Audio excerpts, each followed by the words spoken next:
Turtles. John Quincy Adams was number 6 and it's Andrew Jackson's butt he kicks, so Jackson learns to play politics. Next time he's the one that the country picks. You've got Animaniacs coming back. Hello, nurse. How about that? I was going to say, like, are you surprised at all? I mean, it's been people have loved it this whole time. Thank you for asking. And by the way, folks, watch what happens. Narf. Isn't it the greatest? You can't help it. I love that. Okay. Yes, pleasantly surprised. As you can imagine, anytime you get to work with Steven Spielberg and then ... it's just, he's the king of Hollywood, my words, but I don't think too many people would argue. People really connect with Animaniacs. People your age and older, and even older than I, love, the updated version of what's your background, the sort of legacy of Looney Tunes. And Tom Ruegger and Steven Spielberg and Gene McCurdy and all their staff knew exactly what they were doing back in the mid-90s, all through the 90s, from 93 through 99, I think. And Mr. Spielberg a couple of years ago says, hey, you guys think we should do this again? And it turns out that we've got a pretty big fan base. God, to get another shot at that with the same actors as on Pinky and the Brain and Yakko, Wakko, and Dot. Are you kidding me? Man, I'll tell you what, the view from the water tower is pretty damn cool, yeah. Ooh, they give me that saucy librarian look, old bookish, then take off the glasses, let down the hair, and wow. Does it feel the same? Like, I don't know if you've seen scripts, like, does everything feel linear? Yes, and yeah, we've actually recorded a number of them, and they're in post-production now, getting ready for this fall on Hulu. What really is great, and what does feel the same as being with the other actors.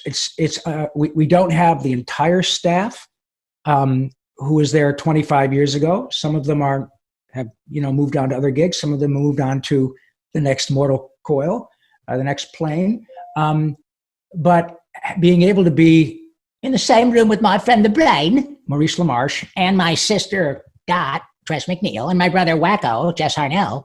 It's pretty hard not to love this group of people and this cast of characters, and the music too. There's another 35, 40-piece orchestra for every half hour. Thank you, Mr. Spielberg.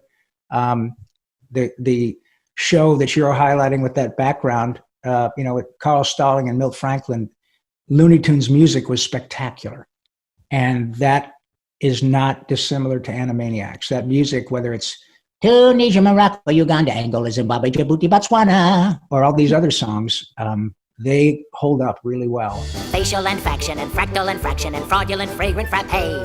Frankincense, shoot, yada yada flambe. When that show launched, it was on, after school for kids to watch and stuff like that. Do you think that the audience for the show, like, are they trying to reach parents of those kids and those kids? Are they trying to reach? Because also, like, growing up, I'm 39. We watched a lot of Looney Tunes, so we were sort of familiar with the tropes. And I don't know, you might know better than I do, if kids these days are familiar with the Looney Tunes canon as much as they might have been.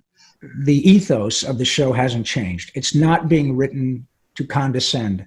It's being written to appeal to all ages, just like Looney Tunes. You can watch Looney Tunes now, kill the wabbit, or Dust Teeth and Wabbit Teeth and Fire, boom. And you'll watch those cartoons that are 40, 50 years old, and they're just really good stuff.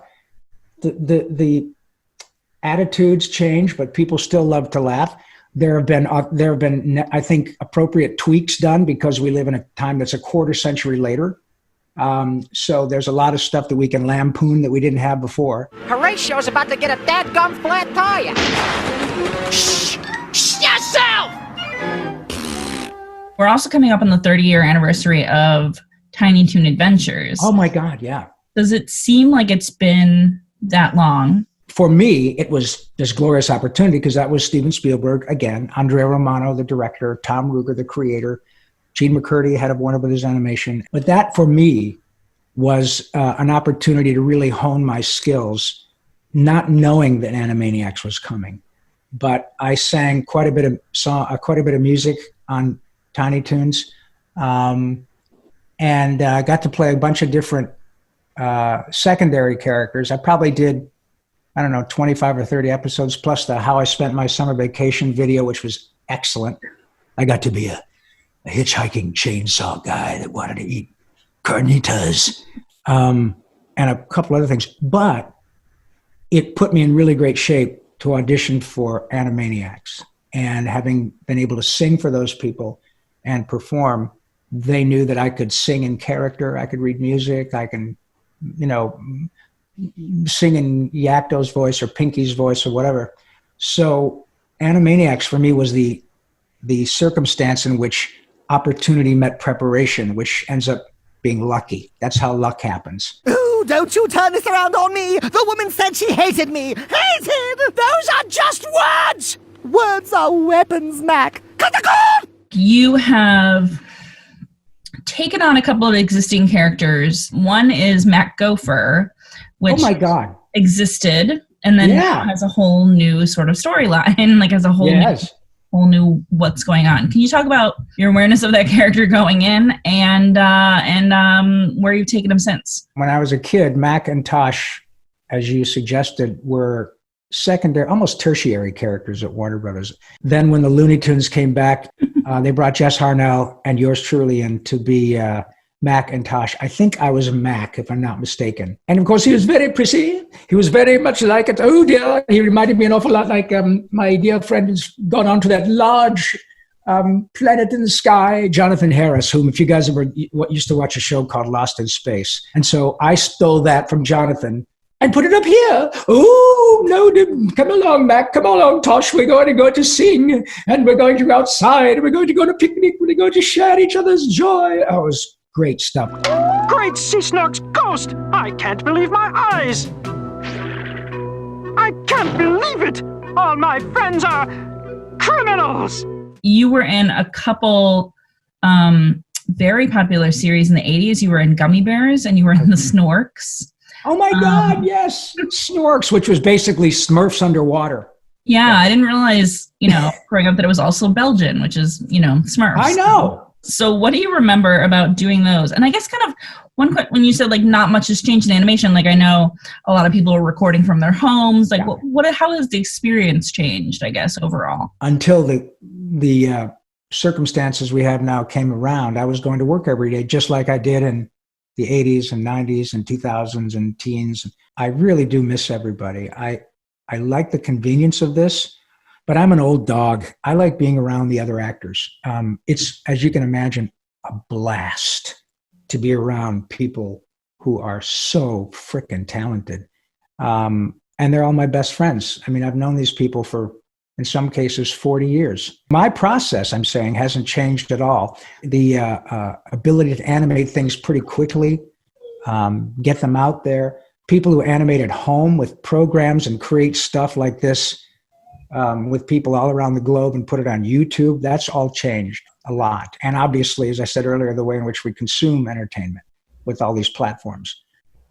But my process is no different. I'm an actor, and this time it just happens to be voice acting, which is small v, large A. It's all about acting, and I and virtually everybody I know grew up doing stage and music and TV and movies, and the process for me is no different. I just don't have to worry about makeup.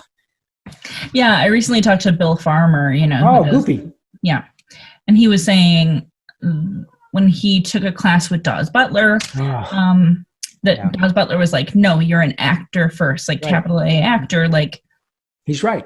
Not just voices. Like, and that's always the advice he gives aspiring voice artists. Yes, and you picked a stellar example. Stand out above the crowd, even if you got to shout out loud. No matter what the look, it's Max.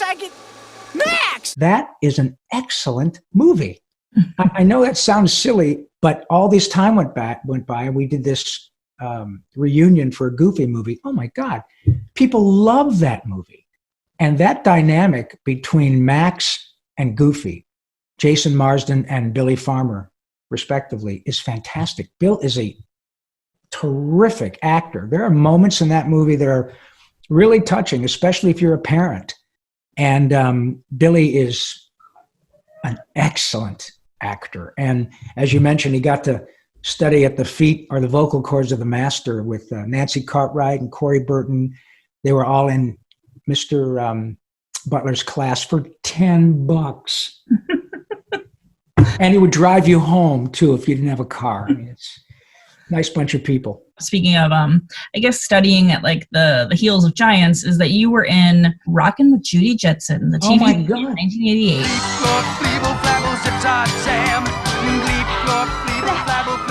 That's not my song. I wonder what language he's singing it in.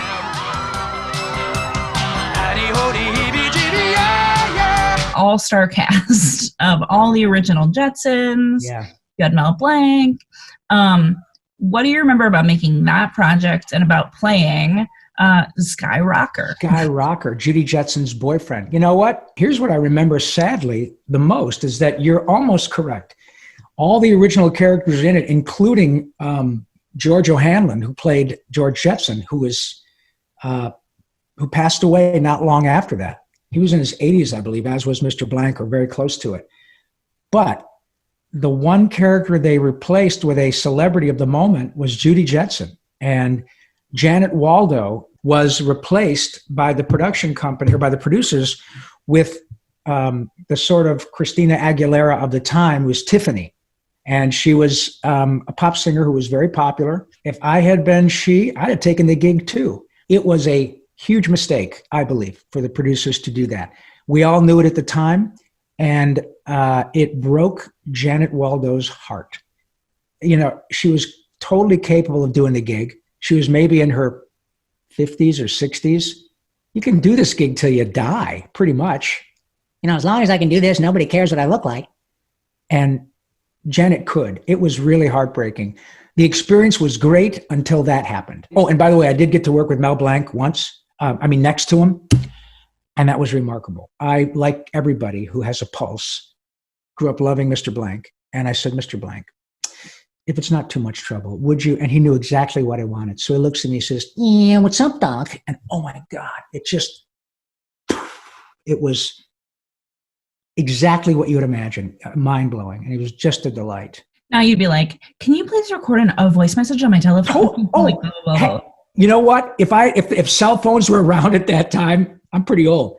I would have, because it happens to me all the time. You know, I'll say like, Hey, hello, you've reached Rob's answering phone. This is Pinky. Leave a message, he'll call you right back, unless, of course, he owes you money, in which case you'll never hear from him again. Goodbye. nerve. That happens all the time.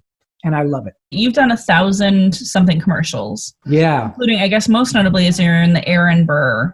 Oh my God, got milk. Yeah. Today's $10,000 question, it's a tough one. Who shot Alexander Hamilton in that famous duel?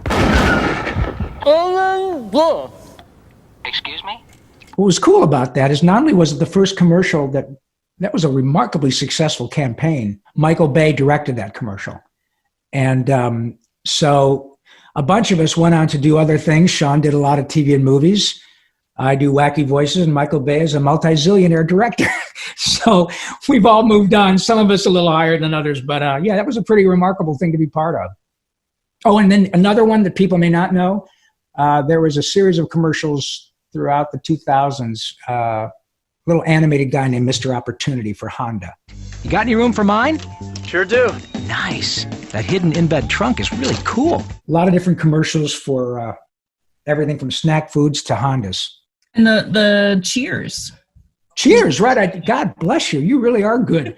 I did all the Cheers promos, yeah. And when they went into syndication, there was, 8 or 9 years of Cheers promos. So it'll be coming up, next time on Cheers, Sam really goes the distance with Diane Thursday on Cheers. Yeah, that was, a lot of that stuff. Boy, you really are good, kiddo. My friend, you are talking to somebody who won the lottery. I get paid American dollars to do what used to get me in trouble in 7th grade. And the best part of it is that I know how fortunate I am. Thank you very much for taking the time to Talk with all of us who's banging around in my cabeza.